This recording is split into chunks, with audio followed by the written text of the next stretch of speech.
Hey, good afternoon, everybody. I am absolutely thrilled to be here to give you guys this presentation, especially after this morning's setup. I felt like the speakers this morning did such a nice job at teeing up for what I hope to be able to convey to you as some of the practical information on how to take this really good idea of regen ag and actually put it to work on your farm. It's more along the lines of the hows. Yeah, so what I'm going to share with you are a few of the nuggets that I've picked up along the way in my agronomy practice on how to take that good idea and say, can we actually make this work in our farming situation. Inside the booklet, the presentation title was the first half, yield, profit, and soil health, but they left off what I think is the kind of the hook, having our cake and eat too. I really believe, based on my experience and working with guys doing this regen ag thing, that we can have our cake and eat it in this whole soil health arena. So that is my intent today, is that you walk out of here with at least one good idea of how to take a slice of this cake. And if I haven't, pin me down here until we get information out of me that leaves you satisfied in that regard. Okay, well, looks like I'm gonna push this button instead. So who am I? Thanks for the introduction. Here's a little bit more about me. That's where I reside at the green arrow there, so literally just on the other side of the St. Croix River, straight to the east of Minneapolis, St. Paul. I've been doing this independent consulting gig for 3 years as an independent crop consultant. I don't sell any product. I don't sell any product whatsoever. It would destroy my integrity. So all I do is ask farmers to pay me for my information and advice across their acres without any bias. And so it's really important to me that I go to sleep at night with a clear conscience that the things that I bring and recommend to the farm are in the best interest of the farmer's profitability and productivity versus getting a check on the backside for some product that I'm looking to pump. So you will see some product names in here. You will see some things in there that are branded. I don't sell any of these things. I use good products. I bring that information to the farm in the best interest, so hopefully they can be more productive. So a background in biotech, MS in human nutrition. I actually spent 8 years in the medical industry before I answered the call to agriculture. It's a story that's too long for the time we have here today. But I will say that being this independent agronomist is really an awesome gig. I don't have the corporate overlords breathing down my neck to give you a company line. It truly is the embodiment of freedom. Hoorah, and I love it, absolutely love it. When I'm not playing agronomist by day, we own and run a 3-acre hobby farm where we're growing regenerative sweet corn, pumpkins, soil, and cover crops. We print money doing this little 3-acre hobby farm. And if you're interested in how to do that regeneratively, I would love to talk to you about it, because everybody should be doing something like this. In terms of diversifying crops, getting away from the big row crops, there is money to be made in doing these niche crops right here. So again, it's another conversation for another time. I don't want to bore you with these details. You'll see some of this come back in a little bit later in the presentation, but if you're interested in any of that stuff, find me afterwards, and I would love to talk more about it.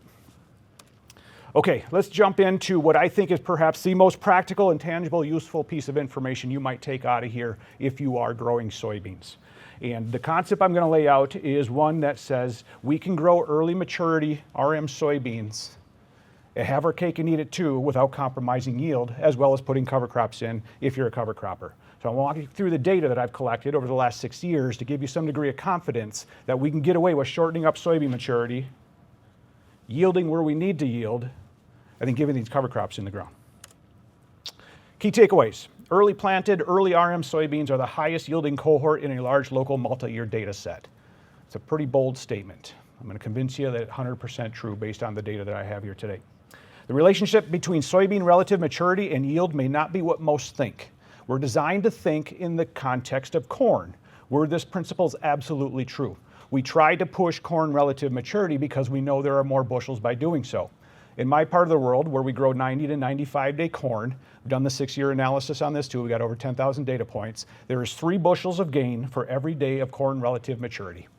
3 bushels of genetic gain for every day of corn relative maturity. So if you're growing a 90-day hybrid and you want to push the boundaries a little bit and you go to a 95-day hybrid, that's 5 days of CRM. 5 times 3 equals 15. That is the genetic gain you get by pushing corn relative maturity. It absolutely works.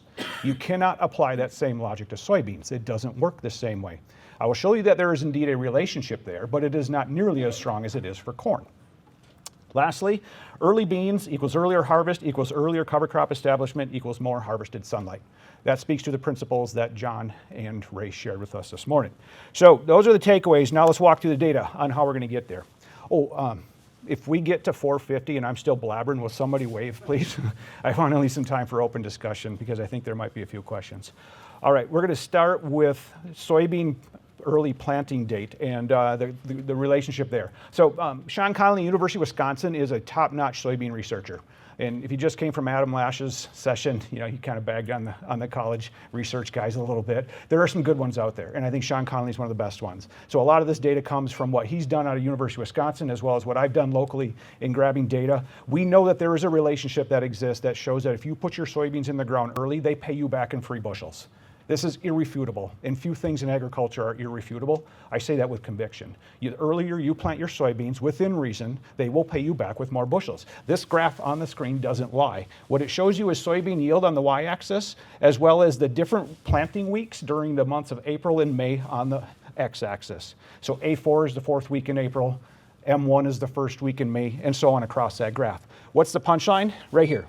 There is 0.4 bushels per day of yield loss for every day in the month of May that you do not put your soybeans in the ground. That is, again, irrefutable. So that's why there's this push out there from folks like Conley out of UW, as well as agronomists like me, saying, don't pull out the corn planter until your beans are in the ground. I know that's hard to accept because we just plant corn before the beans. But why? Ask the question why. Really challenge you on that one. It's the most important question in the English language. Why? Why are we planting corn before beans when the data says that there's more bean yield to be captured by doing so? I just got done telling you that we should push our corn maturities because there's yield gain to be had there. But if we can't get out of the corn out of the ground because it's still too darn cold, what's the point in even pulling the planter out anyways? Anyway, I can go on and on and on with reasons to convince you why this is the case, but I think the graph speaks for itself. There are significant bushel gains to be had by getting these beans in the ground early. That's the first part of this whole equation. Now let's look at the relationship between soybean relative maturity and yield gain. So I just got done telling you for corn, it's 3 bushels per CRM. Here's what that relationship looks like for soybeans, where you have yield on the y-axis and you have relative maturity on the x-axis. There's no question that graph goes up and to the right. No one's going to argue that. But what is that rate of gain in a narrow maturity range? If you're comparing 0.2 to 2.3, yep, that's a big bushel swing. I'm not arguing that point whatsoever. But when you condense that down into a little bit more reasonable range, like what you would reasonably grow in your geography, all of a sudden that separation becomes a whole lot less significant. It's on the order of a fraction of a bushel. It's less than a bushel per day of CRM. All right. Now you're going to probably ask, well, what is the difference between these CRM differences or these relative maturity differences? I've got that in here as well. Rule of thumb, for every 0.1 of relative maturity is 1 day in September and October. Okay, let that rule of thumb sink in. So here's an example for you. One relative maturity, 1.0 bean versus a 2.0 bean, it's about 10 days of maturity difference. And you see that show up in the soybean plots around the neighborhood. This is from our farm right here. Our family has 220 acres. We rent it out to the guy down the road. We put in a hybrid and a variety of research plot, and you can see the different relative maturities coming through the various phases of senescence at different relative maturities. Okay, so here's the punchline of this whole concept about early planted, early maturity beans being the highest yielding cohort. There's a lot going on in this graph, so we're going to take a minute and walk through it so that everybody understands what's going on here. The first thing I want to share with you is, again, we've got this broken out based on different planting weeks. So A4 is the last week in April, M1 is the first week in May, and so on and so forth. You have yield on the y-axis, and here you have 3 different cohorts. These are different relative maturity groups. Now, up in our neck of the woods, a 1.0 to 1.5 bean's pretty common for where we grow soybeans. And so we've got this broken out into what I call an early group. That's an 0.5 to 0.9 soybean group. We've got the 1.0s and 1.4s right here. You know, that's right in the sweet spot. And then lastly, we've got the longer day beans of 1.5 and 2.0s right there. All right, so there's a lot of different cohorts here. There's actually 6 different cohorts, more than that when you factor in these different planting dates. So the key takeaway from this entire graph, if there's nothing else that you take away from this talk today, it's going to be what I say in the next 30 seconds. This dot right here is the highest yielding cohort on that entire graph. Which group is that? Which set of factors created that dot? So this light blue right here correlates to the last week in April.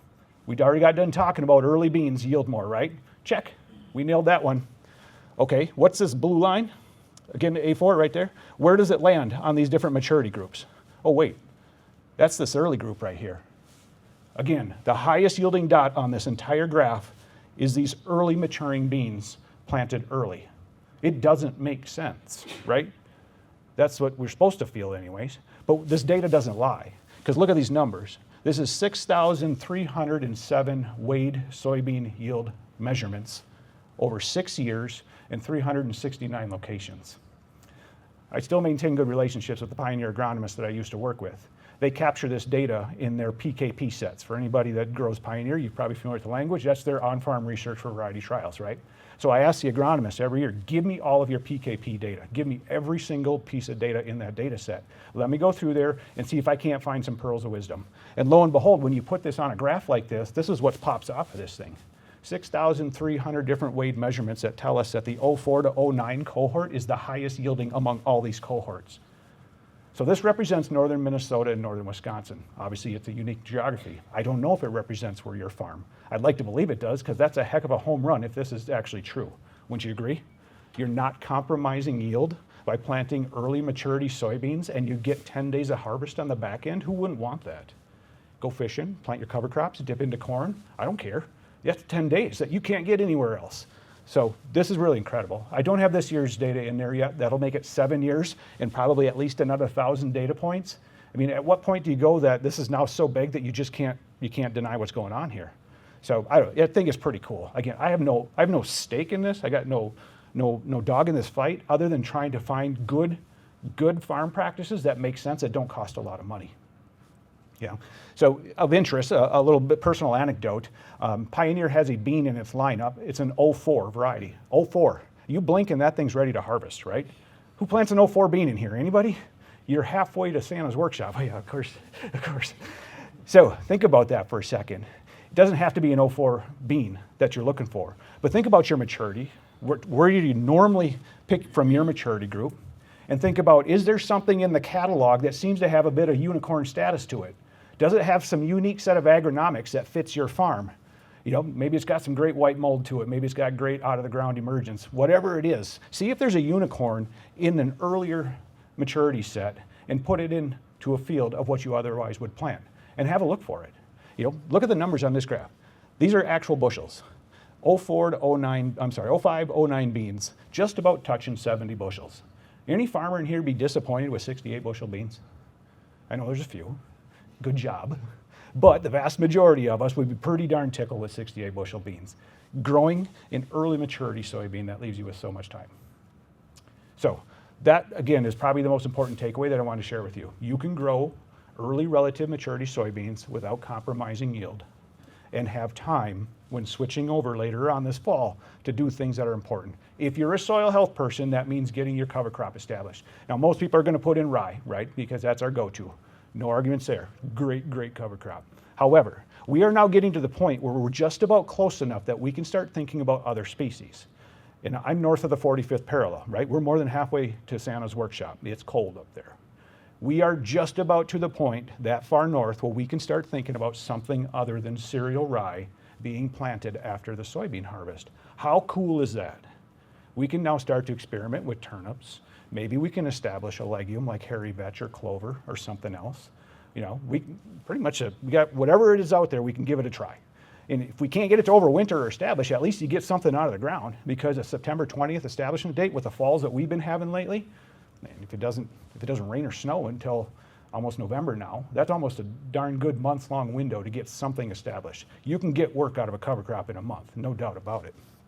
Anyways, I can keep riffing on this for hours, but we got other content to get through. But if you got questions about this, feel free to fire away after we wrap up the presentation. So kind of already talked about this 04 soybean. Again, I've got no interest in Pioneer beans specifically, but they have a unicorn that grows really well. And so that's why I like to call that one out. I'm sure there's other companies with other great beans out there too. Just got to do the research to find them. So in this particular circumstance, this was 2 seasons ago, farmer planted this soybean on May 4th. It yielded 52 bushels. The county average is 42 bushels. Not too shabby. Not too shabby at all. So that was harvested on September 20th. Came back and he chased the combine with the drill. And I came back about a month later. I think this was mid-October. Nicest stand of cover crop rye in the entire county that was not planted behind silage harvest. Obviously, he was the first guy to get it planted behind soybean harvest. You could not find a thicker stand of rye out there. That is beautiful. That is fantastic. That is capturing every single sun ray of sunlight and pumping carbon back into the soil for those microbes to munch on before they go to sleep for the winter, come back to life next spring ready and raring to go. And by the way, that corn on this year's ground, same field, the corn out there, set the guy's personal best record for his corn harvest. Is that coincidence? Maybe, but narrative lines up pretty well. He had all that rye pumping all that carbon out there. It was just a beautiful setup. Can't say enough good things about it. I'll wrap that up with this right here. How valuable is 5 to 10 days in late September, early October? Probably some of the most valuable time on the calendar for you guys who are farming. Between that and those first couple precious days in May, can you think of anywhere else on the calendar that's more valuable to you? Then we can talk about dipping into corn at 24%. That's a whole nother conversation. Just the options are, unlimited options when you have time on your side. I just think it's pretty darn cool. All right, already talked about this too. Legumes, brassicas, opens up a world of opportunity for us in the Great White North. Okay, next up, another hot take. I believe mycorrhizal fungi might just be the most important species on the planet. I say that with conviction. Anybody here listen to Kemp's podcast with Gabe Brown a couple weeks ago? Did you hear Gabe talk about mycorrhizal fungi and how important that is? I mean, we're all talking about it. I think it's kind of a big deal. So let's dig in and see if this stuff actually does what everybody talks about. Because I'm interested in this too. I personally believe this. I believe it because I've done the research on the farm to demonstrate that this is absolutely the case. And I think we need to start wrapping our heads around how we can better use this bug to our advantage. You know, I'm sure any of you who are out there farming, how many different biological sellers do you have to shush away that are all trying to sell you their product, right? And we make joke out of it, we make light of it. There's some good people out there doing some great things. We just don't have a good filter for knowing which bug is actually the one we need to do the right job that we're looking for, right? I personally believe that mycorrhiza is the universal silver bullet. Again, I say that with conviction and without anything to sell you, because I've seen it work on multiple farms, especially if we've got a testing tool that helps us identify whether or not that microbe is deficient in our soils. I'm gonna tell you right out of the gate, 99% of them probably are. You know, we heard Archuleta talk about how deficient and dead a lot of our soils are. If it was tilled for 75 years, there probably isn't much for mycorrhiza out there. Absolute fact. All right, so let's talk about some mycorrhiza. I have done 2 years worth of trials across a whole bunch of different farms in a bunch of various different environments, and I have been able to identify that mycorrhizal fungi offers a positive ROI advantage when used as a dry seed treatment. So what you see on the screen here is a whole bunch of data over 2 years. I think there's 13 different trials there. The delta separation between the biologically treated seed and the non-treated same exact hybrid is right here in this column. You're going to see some big numbers, you're going to see some not so big numbers, you're going to see some negative numbers. This is the data. This is what it is. No, there's no finagling here whatsoever. So get to the punchline. What I have found is when you use this particular product as a dry corn seed treatment, you're averaging 5.1 bushels advantage relative to the control. It's a 62% win rate, and for those statisticians out there, we're looking at a p-value of 0.03. For the non-statisticians, what that tells us is that this data is significant and it has relevance. Pretty darn cool. The cost of this product, this is John's. I don't sell it, I just like it because it works. $3.16 per acre. You need less than a bushel advantage for this product to pay for itself. Ideally, you're going to want 2x, if not 3x out of it, right? I think we're getting pretty darn close if you can expect 5 bushel. Now, granted, there are negative numbers in here. It doesn't win in every single circumstance and every single time. I don't have reasons why that is the case. I wish I would. I will continue to investigate that. We've got to figure out whether or not that was some sort of environmental factor or some other biological factor. There are answers to these questions. I don't know what they are yet. Doesn't take away from the fact, though, that there are some pretty significant wins on this graph. I want to highlight one of them because this one is really quite an interesting story. 16.9 bushel advantage. Same exact hybrid. The only difference is that one was treated, one was not. This was a 40-acre block inside of a 160-acre field. Flat sand, flat irrigated sand. This particular field had just come out of horseradish production. I am fortunate enough to consult for the world's largest horseradish producer out of Eau Claire, Wisconsin, Hunsinger Farms. They farm 900 acres of horseradish. It's a lot of horseradish. What do we know about horseradish as a brassica? Does it play nice with mycorrhiza? Do any brassicas play nice with mycorrhiza? No, they don't. So it's like fallow syndrome. Same thing with sugar beets. Any sugar beet farmers in here? Same situation. They do not play nice with mycorrhiza. So if you've got an 18-month crop in the ground that doesn't play nice with mycorrhiza, you harvest that out with heavy tillage because they dig them like they do potatoes, and you come back with corn the next year, what do you think the corn's going to do? If it doesn't have mycorrhiza, it's going to look like this. And that's exactly what happened on this farm. That's why they brought me in to say, hey, why is our corn doing this after horseradish? I said, well, it's probably a mycorrhiza problem. Let's see if we can figure that out. So that was a setup for this trial. We took a 40-acre bag of John's product. We applied that as a dry seed treatment to this hybrid inside a 40-acre block in this field. And lo and behold, when we pulled the yield data out of that particular harvest, we found 16.9 bushels of separation. That is a legitimate number. Pretty stunning. So we need to figure out where are the environments where products like these can do the most heavy lifting. The second one on here, which is the highest bushel separation, 17.7, not coincidentally, this was some really low CEC, low organic matter, sandy type ground, biologically dead. You'd pick this stuff up and go, there's no life in here. The narrative fits. The lowest numbers on here and some of the negatives, really high fertility, good soil. So I think it goes back to this premise that if you're going to spend your money on a biological, they seem to have the greatest ability to give you ROI on your worst dirt. And that's a hard pill to swallow because you don't want to take that expensive biological and put it on your nasty dirt when you think you can get some more out of your good stuff. That's just not the way this thing is working out though. The bad dirt's bad for a reason, and one of those reasons is probably because it's biologically not doing the job it needs to do. So that's where I have seen the best use of these bios, is on the really tough dirt, as you can see here based on these examples. Okay, did the same thing with soybeans, also quite exciting. There were circumstances, there's 3 of them on that graph, where we saw 10 bushels of separation in soybeans. That is wild.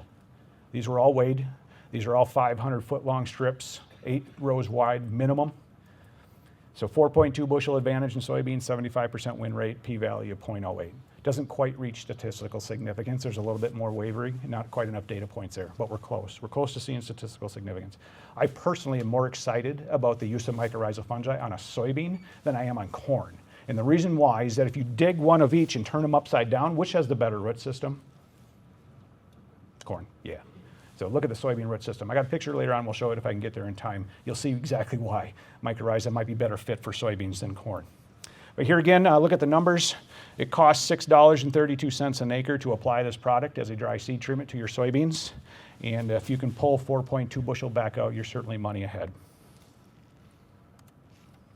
Next up, can the Haney soil health test help optimize side dress nitrogen rates? Anybody here run Haney soil tests? Excited to hear Lance speak? Absolutely.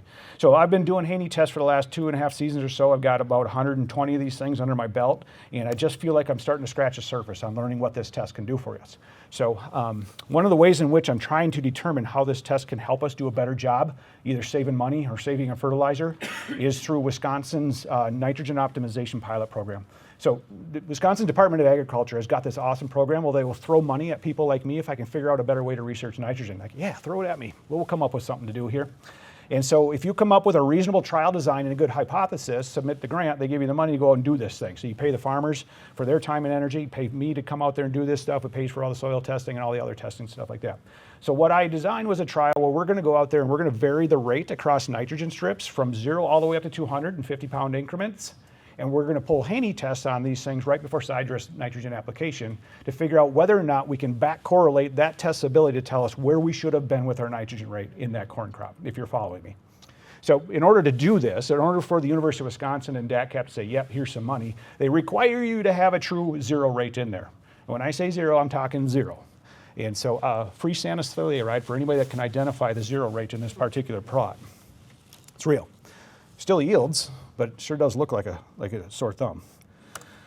Okay, so here is what we're trying to accomplish with this particular test. Anybody in here grows corn can relate to what's going on with this particular graphic. On the left-hand side, the y-axis, soil nitrogen levels. On the bottom, we've got our growing season. And so anybody who's doing a 2-pass nitrogen application system in corn will recognize what this graph represents. You apply your nitrogen up front, it starts to rain and things happen and that level goes down in the soil. You come back out mid-June or wherever it is, you apply another dose of nitrogen, top it back up, and then it continues to rain, hopefully, and we continue to deplete that supply of nitrogen throughout the growing season. The question I am asking is why, as an agronomist building nitrogen recs for farmers, do we do all this work up front, come up with this great plan, and then forget about it until the end of the season when we're comparing notes on how it worked? Why aren't we doing something where that red arrow lines up to say, here's an opportunity for us to make a measurement and refine a plan to do a better job? Especially when all the environmental people out there are barking at you guys for how much nitrogen's ending up in the water supply. This is a solution that fills everyone's cup. Saves you nitrogen, potentially, keeps the environmental people off your back because the water's cleaner, and it's easier on the pocketbook. Plus the agronomist gets to have fun doing some research, so everybody wins in this equation. Anyways, here's a setup. I walk out to these plots a week or so before the sidedress nitrogen's applied. I take my Haney samples, I send them off to the lab. I hope that Lance can turn them around in time for sidedress application, because with the information on that Haney test, I'm thinking I now have some insights on how we fine tune those dials. Do we come back with 60 pounds, 100 pounds, 190 pounds, depending on the yield goal? We don't know, but the test I think is getting us into the ballpark. So I want to share some data with you that I've done here for the last 2 seasons to hopefully achieve that. I'm going to run straight to the punchline because there's a point here that I don't want to forget. The punchline here is that Haney test told us 80 pounds was the optimum rate before the curve starts to flatten. 80 pounds of applied nitrogen was the sweet spot to maximize yield but not over apply. How much did John say was that sweet spot? 80 to 100. Yeah. I don't think that's coincidence. I don't. I really don't. It's almost too good to be true. And in fact, it's so good to be true as a scientist who likes to study things with rigor and really question whether or not what you're seeing is making sense. This one almost gives me chills, because everywhere I go, everybody I listen to, and my own research keeps coming back to this darn 80 number, including Lance's test. And I think that's remarkable. So let's walk you through what these graphs represent. I'm going to ask you to disregard the yellow line because that was a field that failed. Show you the data. It was a nitrogen trial field that we had. It didn't work because it had a lot of other things going on out there. So we're going to disregard that yellow line. However, the blue and the red line were perfectly run trials. Really happy with the way that worked out. On the bottom, you see the nitrogen rates. You got 0 pounds, 50 pounds, 100, 150, and 200. These were all applied at side dress. There was 0 pounds up front. That's the one quirk about this design system that I wasn't really a fan of, is that all the nitrogen went on at side dress, just the way we had to do it. You got yield on the y-axis once again. And so what I want to point out is, look at these 2 numbers. Actually, look at these 3 numbers, because the 0 rate here was legitimate. Everything else is on this yellow line, we'll just disregard. Look at these yield numbers on the 0 rate, okay? You see 123, 131, and 142 bushels of corn. That is 0 pounds of nitrogen in northern Wisconsin. Consistently grow more than 100 bushels on 0. Could you make that pencil? Probably not. But I think it is fascinating to see that year over year over year, regardless of what weather circumstances are thrown at us, we can usually reliably assume that we're going to get 100 bushels minimum on a 0 rate plot. I'm not going to ask you to do this across the whole farm because that would be unwise. But if there is a way for you to put a 0 rate strip somewhere in the back so the neighbors don't laugh at you, I encourage you to do it. Prove the point across your ground. You can make corn without any nitrogen. Set the baseline. Figure out what it is that your soil is minimally capable of producing, and then start to tweak from there. It's a really interesting experiment. Okay, so let's look at these yield curves. So this blue one right here starts to level off in this neighborhood. This red one, you can see, starts to level off here. What I've done is I put these black lines at where I believe the breaking point starts to curve, where you got the law of diminishing returns kicking in. Essentially, if you apply more nitrogen at this space right here, you're not getting your money's worth out of it. That's the intent with those black lines. So if we take these black lines, we bring them down to the rate, what is that number? I already gave you the answer. Right around 80 to 90, right? That's what my data is showing in this research plot. Now let's figure out, what did the Haney test tell us would have been the optimal rate based on what the soil had out there? Draw your attention right here. The predicted side dress nitrogen rate, when you factor in what the Haney test did for us, was 81 and 88 pounds. So if I had just run the Haney test out here and used that as my guide to determine how much additional nitrogen should have been put on these plots to maximize yield, these are the numbers that the Haney test gave me. Is this coincidence, or are we onto something? I don't know the answer to that question, but darn it, I really want to find it. Think about the implications if this is what it could be. Kind of a big deal. Certainly legitimizes Lance's test. It's good for him.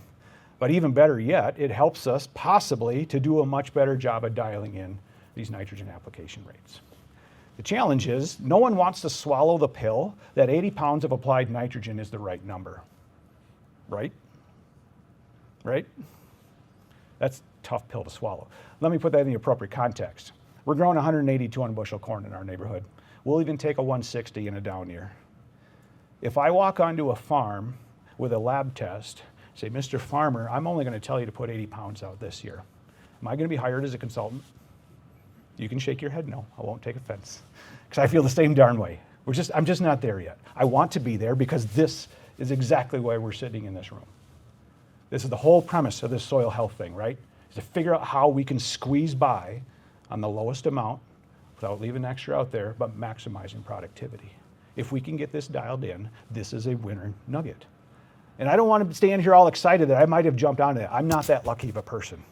I just find it really interesting to start chasing rabbits down these holes. Because when you start to look, certain things pop up and you go, huh, I had no idea that could be the case. Anyways, I'm blabbering now. The punchline is that Haney test told us somewhere in the 80s was the optimal rate. Our yield number from the graph told us that was that. John Kemp told us that earlier today. I've had others tell me as well. 80 pounds seems to be about where the curve starts to flatten out. Now, granted, that's a giant sweeping statement because so many other factors go into so many other production capabilities and weather and blah, blah, blah. But if we were to throw a dart at the wall and we wanted it to land somewhere, it's just a lot of coincidence lining up that 80 is the spot where you want it to hit.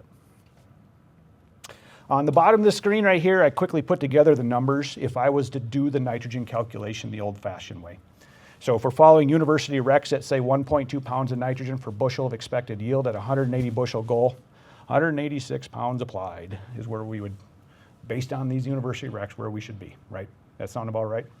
If we do this at a 0.9 NUE, which is kind of my baseline number for the guys I write nitrogen plans for, I like 0.9. It's what Wisconsin says we should be working with. I like 8.5 even better, but let's run the numbers at a 0.9 NUE. Minus our 30-pound soybean credit, we're going to get there in just a moment. 132 pounds of applied nitrogen at 0.9. 132 is not 80. We need to whack another 50 pounds off this recommendation to find our optimum. You kidding me? You're not paying me $5 an acre to give you that answer, I guarantee it, not yet. But we're going to keep researching this and we're going to find out whether or not that is the case. Rest of my case. Back to the Haney test. Here's what I did. I captured over 50 of these things, or 45 of these things back in 2023. Remember 2023? If you grow in the northern half of either state, awfully dry, right? It was the driest we've had since 1988. And so here's an opportunity when you have these weather extremes at either end of the pendulum to go, I wonder what's going on in the soil when things are so wonky. So I went out prior to side dress and I collected all 45 of these Haney tests in various different types of environments when it was bone flipping dry. So what would you expect soil nitrogen levels to be when it is bone dry? High or low? Low. Why do you say low? Nitrogen is water soluble. But if there's no water to move it through the profile, how does it leave? So I'll push back a bit and say I expect in dry conditions there to be a lot of nitrogen there because all the destructive processes that take it away have been pushed on the pause, right? So volatilization, yeah, if it's on the top, it's probably coming out in the heat and such. But anything water related that pulls it down, leaching, denitrification, crop uptake, these things are slowed down in a low water environment. So the expectation is that if you go out and you test your soil at this particular stage in low water environment, you should have some really high nitrogen values out there. Lo and behold, that's what we saw in 2023. So I want to highlight a couple of these and explain those. The highest level I saw in all of these tests was right here, 239 pounds of nitrogen in the top 6 inches right before side dress.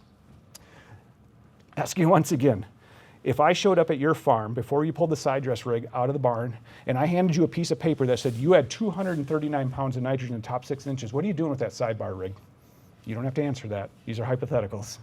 You still pulling it out there? You can say yes, because everybody else I asked this question to is yes. But there's 240 pounds of nitrogen in the top 6 inches. Do you need more?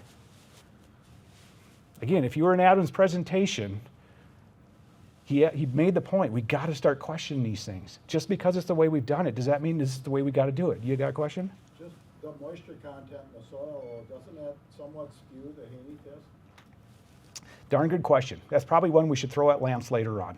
I'd like to answer back to that. However, here's what I will say to that based on my own observations. We look at all these numbers in a dry environment. We look at all these numbers in the opposite of that. I got the same data in an overly saturated environment. Those numbers are less than half. So yes, there might be some data skew based on soil moisture there, but the narrative fits. And that's what's most important for me. Even if there is some data skew, I'm okay with data skew based on whatever soil conditions are if the narrative fits, because I feel like the narrative is what's really telling us the story. Yeah.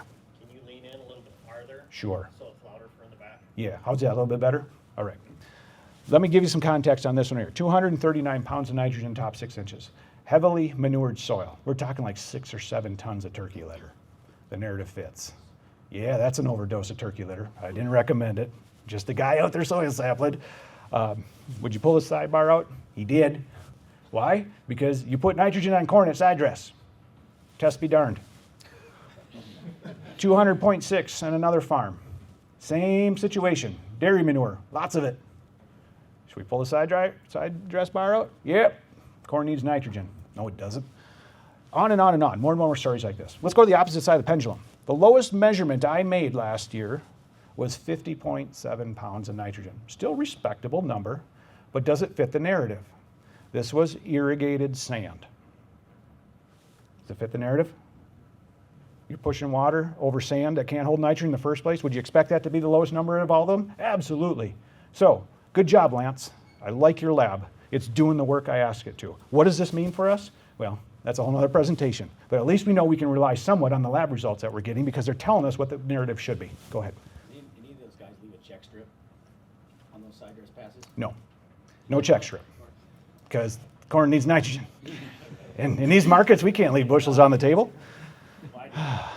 I don't know. I don't like to rag on guys because you make your decisions based on what you think is the best. So I really don't like to rag on them. But it is, when you look at these numbers, it is somewhat comical from a larger stage. You just got to look at this and go, there's so much sitting out there. Why would we waste the money on it? We now believe we can rely on these tests to tell us what we need to get out of them. That's the real takeaway here. All right. On those, is that total nitrogen, or is That's the total including number. the nitrate? That is the total number of Lance. So that's nitrate, that's ammonium, that's water extractable organic, all three that he measures. Yep. I could say more about the Haney test, and I would love to. Obviously don't have time today, nor do I just have the experience. I'm using Haney to help drive these side dress application numbers. That has been the most useful for me. Now, granted, there's a whole bunch of other data on there that I think is really, really, really intriguing. I just haven't had the time or the ambition to follow through to figure out what those other numbers mean. I think there's value there, no question about it. But for me, it's been the nitrogen measurements on there. Yeah. What are you using for a sampling technique? Are you using topography, or how you split the field, how small sample? Great question. So what am I using for logic on how I sample that? That's a difficult one because we, like so many others I'm sure in this room, run some really highly variable acres, right? You got gravelly knobs on top and you got low, heavy clay bottoms on the low spots. How do you go about sampling something like that? There is no good answer. I'm going to tell you that right now, there is no good answer. If you ask Lance what his recommendation is, pull a bunch of cores across 20 acres and let that represent what you think represents that particular acreage. That's about as blasé of an answer as you can give. I don't fault Lance for that, but that's the best that he's got. One sample per 20 acres, and let's just hope that those 20 acres are all somewhat similar to one another. So I'll tell you that when I go out and I do this nitrogen plot work, let me back this up with just a fuzz. So out there I've got 20 different blocks. And I have to Haney sample every single one of those 20 different blocks. So I get to see variability in nitrogen values, despite the fact that that's a pretty flat chunk of ground that's all managed the same way and should be pretty darn consistent throughout. I'll tell you there's about a 10 to 15 pound nitrogen swing in the variability of those samples. Is that a lot? Is that a little? I don't know. I mean, if you're talking about razor thin margins and only putting the exact number of pounds you need, 15 pounds of swing is quite a bit. In a little bit more forgiving market situation or some cheaper nitrogen out there, we can live with 15 pounds of variability. Just there's no way to solve for this. And that's the struggle that I have as a scientist that wants good, precise data. We don't like this type of variability, but we're working with a living system. We're doing the best we can with what we got. So feel free to criticize it. I welcome that.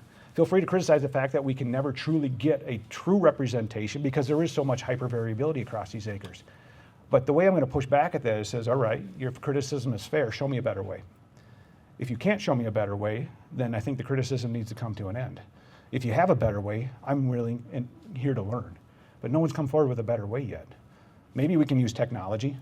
I'm way off the beaten path now, but I'll end it at that. Maybe we can use technology, right? There are now these robots that can run over the top of these things and splash the ground and somehow give some sort of meaningful data. I don't understand it yet. I don't know how they're doing it. But I do have optimism that as technology evolves, we're going to get better at reducing sample variance such that the numbers we do get back are going to be more reliable. We can make better decisions based on those, if that makes sense. All right, where was I going next? Oh, that is a box of soap. I'm going to stand on my soapbox for a moment. Let's revisit the soybean credit. Okay, So I got this insatiable curiosity bug. I got 1,000 questions and not nearly enough answers. And one of those questions I have is, what the hell is a soybean credit? Because you ask 10 people, you're going to get 10 different answers, especially university people. So if you ask the University of Wisconsin and other reputable institutions, they're going to tell you the soybean credit is the absence of a corn-on-corn penalty to the tune of 30 to 40 pounds. The absence of a corn-on-corn penalty. What they are saying in that statement is that there is no residual nitrogen from the stover to be credited in the following year's corn crop, okay? How does that sit with you? You got a legume out there whose only job is to pack nitrogen into the plant in the grain. But yet, after harvest, none of that remains to be credited in the following growing season. I take issue with that, so I'm standing on a box of soap. So I went out there and I grabbed soybean plants at R6.5. That is the equivalent of black layer for a soybean. The little membrane inside that pod is separated from the grain, and there is no longer transfer from nutrients from the soybean plant into the grain itself, R6.5. So as you can see on the screen here, went through the laborious task of plucking all the pods off of these plants in a 4 square foot area, 2 square feet, and sent that plant residue off to a lab to be sampled. Now, one could say, well, if you really want to do that right, you got to open up those pods and put the pods in there. Like, yeah, I ain't got an intern. So no, I'm not opening the pods. What I will tell you, however, is the numbers that you see on the left-hand side of that screen would be higher had I included the pods in there minus the grain, right? It's more plant tissue with more nutrients in it. So the number you're going to see is staggering. That number is actually higher than that if we were to account for the pods coming in there. So if I get an intern next year, we'll figure out how to solve that problem. But let's get to the punchline. In this particular soybean field, that 2 square foot area, 138 pounds of nitrogen in the above ground biomass minus the grain. Let that sink in for a minute, please. Almost 140 pounds of nitrogen in the soybean residue without the grain. Would you like to have that for next year? And Yeah. that doesn't include the nodules underground, correct? Correct. That's Just just above-ground the biomass. above ground biomass. Great point. So there's a perception out there that if there is residual nitrogen to be taken up by next year's corn crop, that it is coming from the soybean nodules, right? The factory's got to have just a big storehouse of nitrogen that the corn can gobble up next year. No, unfortunately not. There is good research on this that suggests that that nitrogen that was created in those little nodule factories moved up into the plant a long time ago. So what you would think is in those nodules is actually right here. It's in the plant where it needs to be, because that's where we're making the protein that builds the grain and all the other greenery that does the job to do that. And in fact, they've found that soybean roots, nodules included, are actually a carbon deficit. It takes nitrogen to break them down. Their seed-end ratio is something like 30-something. It's high. So you put to bed the fallacy that there is nitrogen underground left over from the soybean plant. It's all on top, at least based on what I see here. Okay, so 138.9 pounds in this one, 127.3. These beans yielded 52. These beans were mid-40s. So, I mean, nothing blowing the bins apart here. I would love to see what a 70 or 80 bushel bean would have for nitrogen. Pretty darn high. So what do we do with this? If you look at our favorite crop removal app from the Hefty Boys there, you punch in a 50 bushel yield target on top, it's going to tell you there's 55 pounds left in the stover. And they claim their data comes from the International Plant Institute. It is what it is. Their number's 55. Joe's number's 130. What the hell's a soybean credit? I don't have the answer to you today, but I want to ask the question to get people thinking so that we can figure out what this is. Because that number is somewhere between 0 and 140. It would be awesome if it was 140. Let's tie that back to the conversation we just got done having about the Haney test. What if, hypothetically, work with me on this one, what if 80 units of nitrogen is what it takes to build a 180 bushel corn crop? Where does the other 80 come from? It's more than that. Where's that other 80 coming from? We can say, oh, maybe the soil organic matter is giving us 25 pounds per % of organic matter. Okay, roll with that as well. But there's still a deficit there. The math doesn't math. Are you doing the subsoil test with your Haney too? Or just No. 1 to 6? 1 to 6. 1 to 6 is how I've done the Haney so far. It's on my agenda to do 6 to 12 or even deeper. So there's even more nitrogen than we're not taking credit for. Absolutely. Yep. Yep. So still crawling around in my soapbox here. What do we do with this? What is a soybean credit? I don't have the answer, but I want to ask the question. Please. Isn't it more for the nitrogen needed to break down the corn stover. Sure. More than the actual credit, it's just Yeah. that. You bring up a great point. So the point he was making is, isn't this about the carbon to nitrogen ratio that it takes to break down the stover? That, and I agree with you that yes, that is absolutely, you got to put more nitrogen in the system to break down that corn stover if that residue is incorporated. So here's where I have a real issue with this. We're going down the rabbit hole deep on this one. Thank you for asking that. Help me understand why we need to take a corn-on-corn penalty in a no-till system. Where is the residue left over from last year's corn crop in a no-till system that you were planting corn in? Is it in the ground or is it on top? Explain to me how that microbe at 3 inches is influenced by the corn residue sitting on top of the ground. The distance between that microbe in 3 inches and that residue on top of the ground is here to Jupiter from the eyes of that microbe, and that's not an exaggeration. How does Jupiter influence our nitrogen rates on Earth? Follow the metaphor. Okay, so your point, I get it. If we incorporate residue, yes, there is a tie-up piece there that needs to be overcome with additional nitrogen units. So they're partially correct in that. But I still struggle with this concept of in a no-till system when that residue is all above and the guys who cut high that are leaving half the stalk vertical, explain to me how that is slowing down the microbes below the ground. We have much bigger root mass between Sure. corn and soybeans. You do. That same root mass is there regardless though, right? I mean, yes, it does take nitrogen to break down those corn roots. Not going to argue that. But I feel like that's already baked into the cake. What we're really struggling to deal with here is how to manage that residue on top. So here's what, I guess, here's where this boils down. I asked the question, what the heck is a soybean credit? And thank you for the dialogue. This is really good. I enjoy this.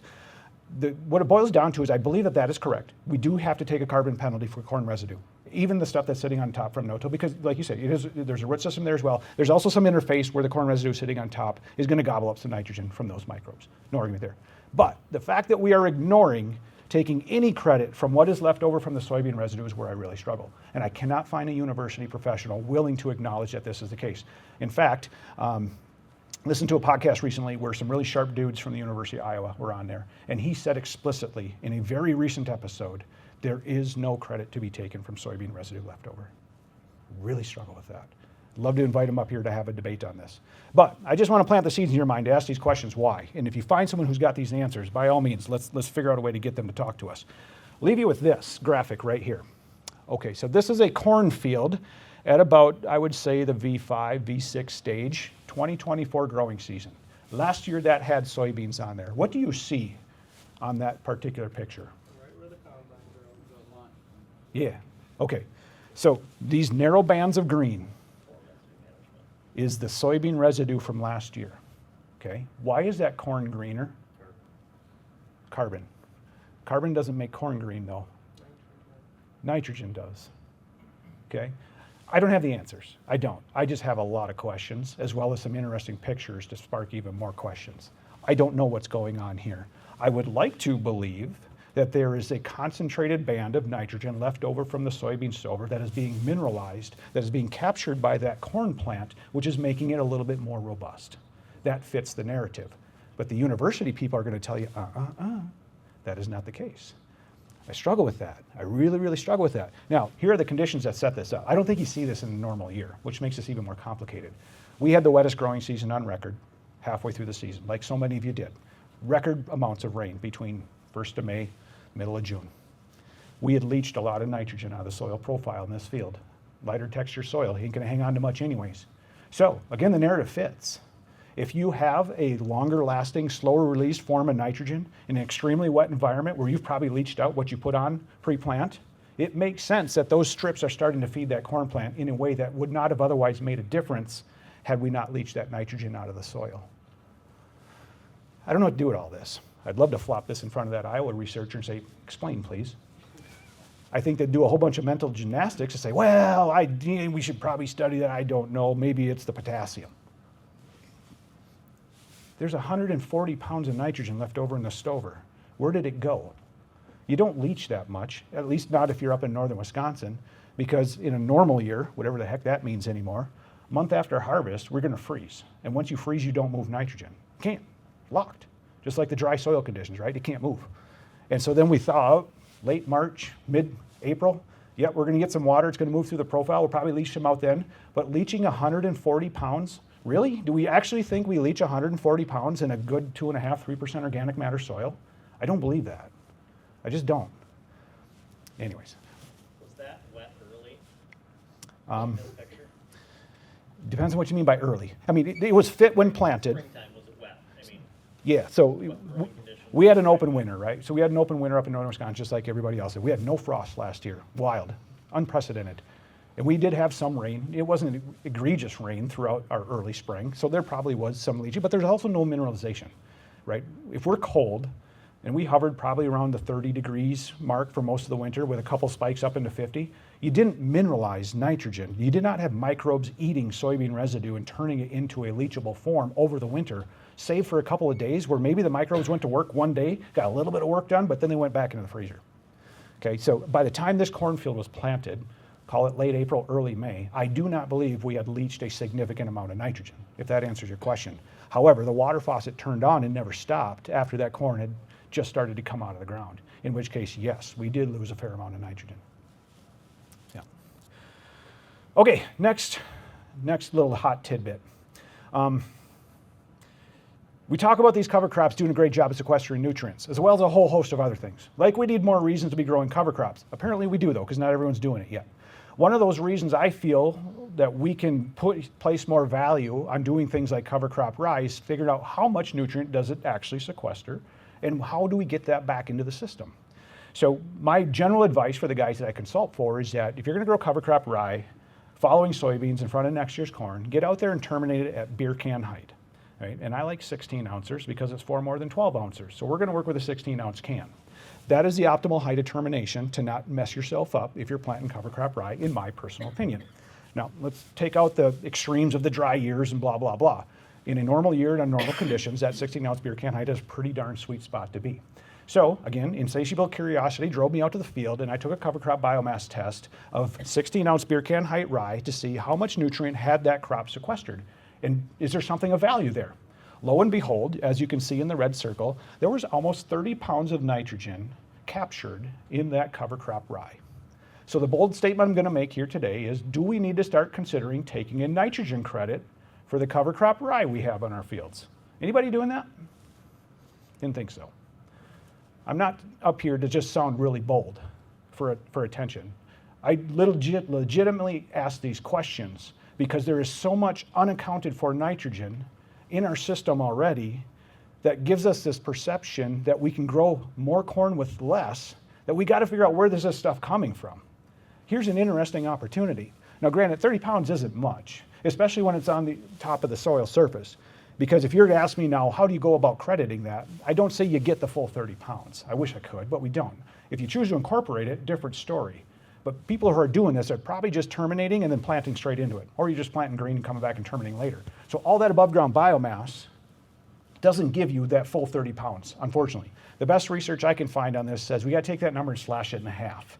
That sucks. Because 30 is a heck of a lot funner number to work with than 15. But 15 is no slouch either, right? I'll take 15 in this market. If it's 15 less that I can actually apply in season, sure, we'll take that as a win. So my experience has been that there are a significant amount of nutrients in this cover crop rye that have completely gone unaccounted for. The next question that you should be asking is, well, how do we know if we actually get it back in the season? Well, that's pretty darn easy. Because when you're dealing with a carbon to nitrogen ratio of 10.3, that stuff had completely melted back into the soil 1 month later. And granted, we had a lot of rain early on, so there was a lot of things going on at the soil surface that encouraged the rapid degradation of the cover crop rye. However, pretty darn fascinating to walk out into what was a green carpet 1 month later and see that there was no sign whatsoever of that rye being there. In which case, I believe the vast majority of these nutrients will return to that system. Again, the experts are going to tell us, well, you got to cut that number in half. How do we know that though? What's the rule that says cut that number in half, especially if you got the perfect conditions for getting that back into the soil? Is there 30 pounds there? Test says there is. Do we take credit for it? I don't know, something to think about. I think it's pretty darn cool. All helps lend more evidence to this whole concept that we can put 80 pounds of nitrogen on the corn and get 180 bushels out of it when we shouldn't. This nitrogen, these units, these nutrients, they're coming from somewhere. We just got to figure out where they're coming from and do a better job of crediting that. This number here is no slouch either. Now that's 53 pounds of potash in beer can height cover crop rye. That's pretty cool. These roots go down and they grab it from places that you just otherwise can't get to. We've been talking about all morning. This is proof that it does that. Pretty darn cool. We're going to leave here today without talking about giant pumpkins. This does have relevance to the talk, I promise you. I'm going to breeze through this. We've got to be getting close to an hour, aren't we? 5 minutes? Okay, thanks. All right, we'll breeze through the rest of this. We're getting close to the end. All right, so this right here is the world record giant pumpkin. That scale reads 2,749 pounds. That is the world record. Heaviest pumpkin ever grown. We're just about to the 3,000 pound benchmark. Pretty fascinating. Here's my paltry attempt at 1,020 pounds. That thing is probably 1/3 of the physical size of that giant monster on the scale next to it. Either way, these pumpkins are fun. Been doing this for 20 years. Again, this has relevance to where we're going with it, so follow with me. What you see on the screen right now is a graph that charts pumpkin weights on the y-axis and every year since 1993 up until the present. What do you see on that graph? It's a pretty darn steady climb upwards, isn't it? So in the giant pumpkin cult hobby, these grower enthusiasts have figured out how to take the world's largest fruit from 750 pounds in 1993 to darn near 3,000 in 2023. Look at the shape of that graph. That is an R-squared value of 0.971. That line fits tight. This is a relationship that is real. Now, what is stunning about this line is that you are supposed to get the law of diminishing returns at some point. It's just how all natural systems work. But you look at this line and how straight and flat it is, even at the upper weights, 2,500 pounds, 2,600 pounds, our incremental rate of gain is the same as it was at the lower end of the scale. It ain't supposed to work like that. Your incremental rate of gain is supposed to start to level off, but it's not happening. And so again, we ask ourselves why? Why have these giant pumpkin weirdos figured out a way to make the world's largest fruit even larger in a way that is just incomprehensible, right? You go from 750 to 3,000 in the course of 20, 30 years. Where else do you see that in nature, that level of rate of gain? If you could do that with your corn, would you be pretty happy about that? We need them in soybeans. Yeah, I went with you on that. Yes, that we should have this be soybeans. Forget corn. Yeah, soybeans would be fun. They might become fun. Anyways, here's where I'm going with this. There's an inflection point on this graph that's really important to point out.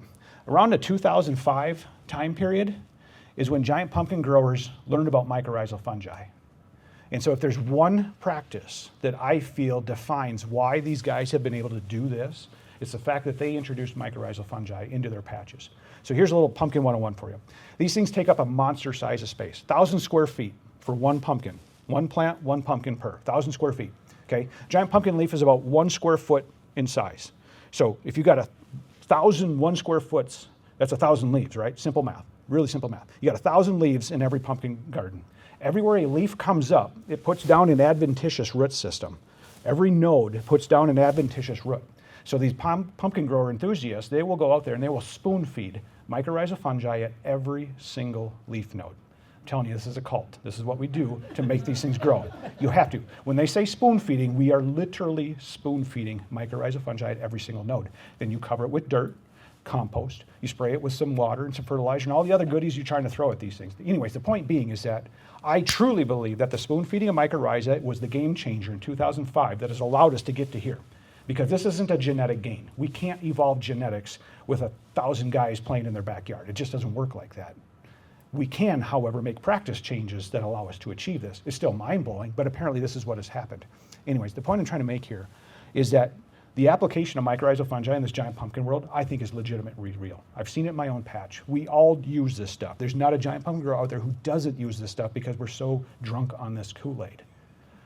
I think we got to figure out how to take this drunkenness and apply it to row crops in a way that is also profitable. I already shared with you the data about how we saw this situation evolve with the use of a product like John's. I got a little bit more data. Here's the plot, actually coming back to this is the 40-acre plot inside the 160 where we did this type of comparison. I ain't going to bore you with the details there, just a yield map to show you where we did some of this work. One other thing I want to share with you though is that Lance has another test called the PLFA. And so it's really important for me to ground truth, not just through these yield measures, but whether or not we can actually find signatures of the biologicals that we're using. So in this particular test right here, the PLFA, we're going to measure whether or not there's actually mycorrhiza in these samples. Pretty cool test. And so you can see here in the highlights, we found about a 20% separation in between the treated and the untreated. You go, well, 20%, how did 20% translate to 16 or 17 bushels? It did. It's the power of these microbes. I mean, I would like to have seen that number be a lot higher too, just to make me feel better. But apparently 20% was enough to say, yeah, plant, go to town. So again, a little bit more evidence that we now have tools in our toolbox to measure, and we got ways to manage, which is the application of these products. I think that's pretty darn cool. In fact, it's the most exciting part of my job as an agronomist is to see the evolution of the tools now at my disposal to go out and measure things that were previously unmeasurable, and then take that information and say, Mr. Farmer, Mrs. Farmer, I now have an idea on how I think we can squeeze more out of your crops. Especially soybeans, Myron. It's a little pet peeve of mine. We're going to figure these things out one way or the other. All right, that's just a picture of the product in case you wanted to have a look at it quick. I am getting close to wrapping up here. One more piece on the mycorrhiza. If anything I've said about mycorrhiza has interested you today, I encourage this book. It is written in a way that anybody can read it. This isn't a technical textbook. This is written from a guy who grows an orchard who has the same passion for mycorrhiza that I do, and he found a way to put that passion into words. It's a bit of a long read. I think he's got like almost 300 pages in this thing, but this will tell you everything you want to know about mycorrhizal's role in soil health. Absolutely fascinating piece of work. One more example I'll share with you before we open this up.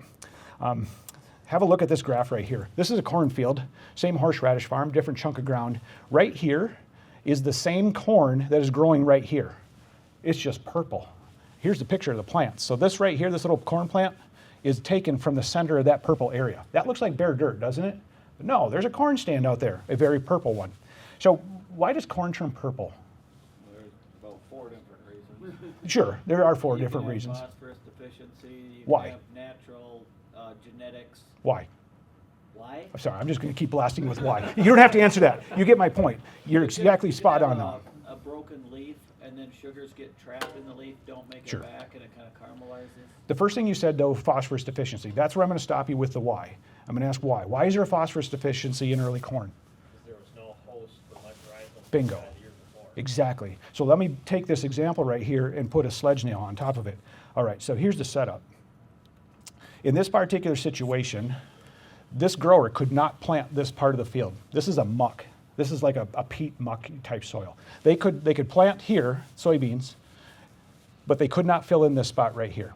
Okay, so you come back and you do the corn harvest a year later. Here's what the yield map look like. So there's a year between these two, 22 fallow, and here's the 23 corn season. So see that red zone right there? That lines up really well with that fallow zone right there. 157 bushels in the red, 210 bushels in the planted area. Exactly what you said. This was a mycorrhizal deficiency because that's that fallow for a year. Again, this is just such a straightforward narrative. It's hard to refute any of this. So that's what I wanted to end on, is just to give you one more reason to believe that this mycorrhiza has something to it, because I really do believe it. Last thing I promise, we'll wrap this up here real quick. That is the picture of a soybean plant, our favorite little crop. They're pretty wimpy. They really are. You dig a soybean plant, that's every soybean plant I dig up in northern Wisconsin. It is a dinner plate in diameter with 2 inches of thickness, okay? And so someone referenced earlier today about Mr. Calmer's on the stage at No-Till Conference talking about soil nutrient stratification and then causing a hubbub about, oh my God, we got to go till our soils and de-stratify them. No, the system is designed for stratification. It's how God made it. Let's respect that. Did God invent tillage? Did he go out there and till the soil? No, he designed a system where nutrients stratify. Leaves fall to the ground, plant mass falls to the ground, it decomposes. Yeah, worms are going to move it around a little bit, absolutely, no doubt about it, but the vast majority of nutrients are designed to be in the top couple inches of soil. Why is a soybean plant's root system designed like this? Is that coincidence? Is it grand design? We don't see a soybean plant where the bulk of this fibrous root system is down here on the taproot. It's not the way the system works. Respect the way the system works. Stratification of nutrients in a no-till system is not a bad thing. Don't let anyone tell you or convince you need to go out and till the heck out of it to de-stratify. I don't believe it.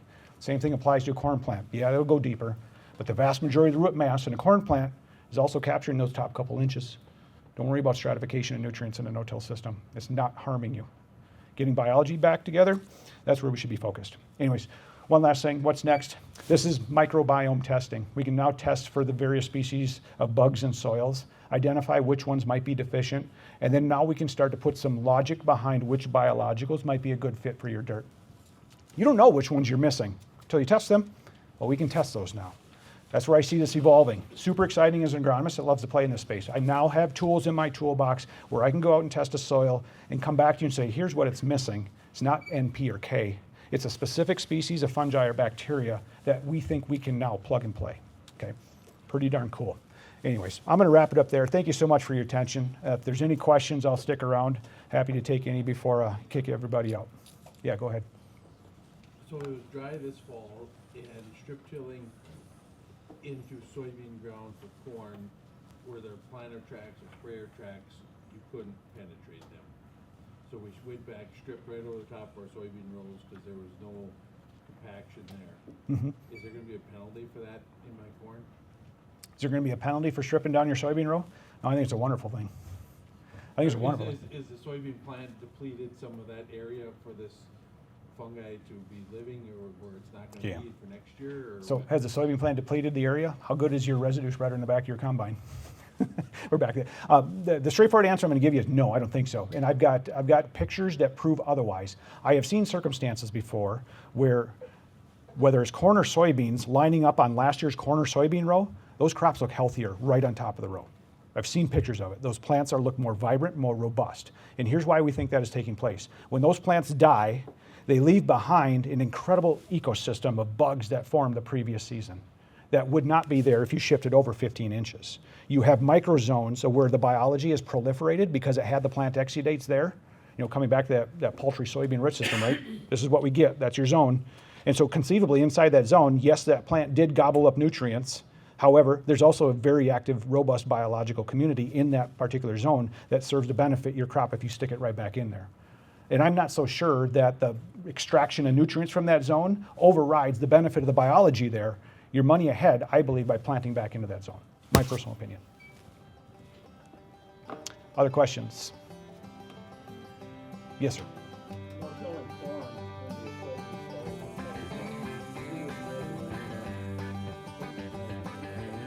the I would. Yeah. Yeah, I think it's decent practice. I mean, the rule of thumb we're operating from, and I don't have any reason to believe that this is the case, is you're going to probably look at an additional 30 units of nitrogen if you're going into a heavy rye cover, just to get it out of the ground and move it faster. And I support that. Yeah. Well, did you learn something today? You're going to walk out of here a little bit smarter than when you walked in, I hope.